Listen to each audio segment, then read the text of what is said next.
Hey there, my name is Luke Persiani. Welcome back. Be sure to subscribe, like, and share these videos with any of your friends that are looking for some fantasy football guidance. Today we're going to be finishing out the other half of the AFC East teams, starting off with the Buffalo Bills. QB position, Tyrod Taylor. Don't understand why everyone is so down on this guy.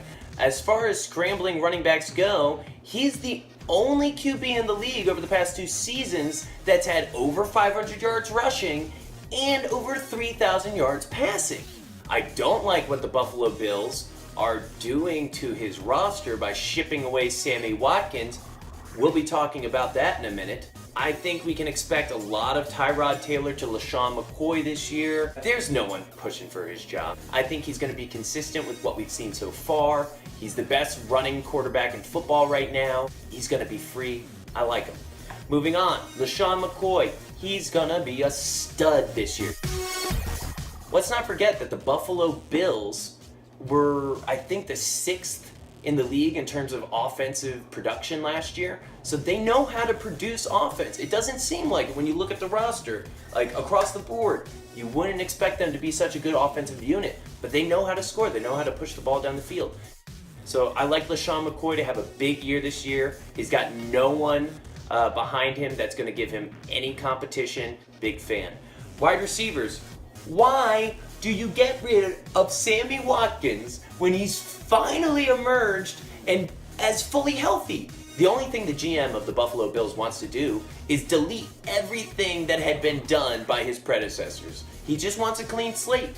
What they have done by shipping away Sammy Watkins is signal that they're going to rebuild for the next 4 to 5 years. Jordan Matthews, one practice and he chips his sternum.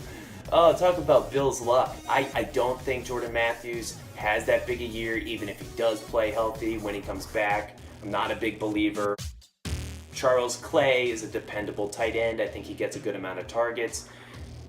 He's an okay guy to own, but his ceiling is very low. High floor, low ceiling. I think Zay Jones could be a sleeper pick as the year goes on. I don't think anyone's drafting him. You might find him on your waiver wire around week 2 or 3. Let's move on to Miami Dolphins. Their recent addition of Jay Cutler is interesting. Jay Cutler, in my opinion, is a more exciting fantasy quarterback to own than Ryan Tannehill. I think he's going to have good chemistry being right back into the Adam Gase offensive system. To the running back position, Jay Ajayi, I think, is a certified stud. I think pure volume, he's going to be getting it. He's the guy to own. They're trying to incorporate him more into the passing game. As far as wide receivers go, Jarvis Landry, in terms of PPR, is the most consistent weapon outside of Antonio Brown and Odell Beckham in the game. This is a guy who's going to get 5 to 6 catches and 60 to 80 yards every week. You can bet your life on it. Devontae Parker is one of my sleepers and breakout candidates of the year. I think Devontae Parker emerges in a big way and becomes the true red zone threat on that offense. As far as tight ends go, Julius Thomas, I think your days in the sun are numbered. But that covers the Miami Dolphins and the rest of the AFC East. So thank you for tuning in.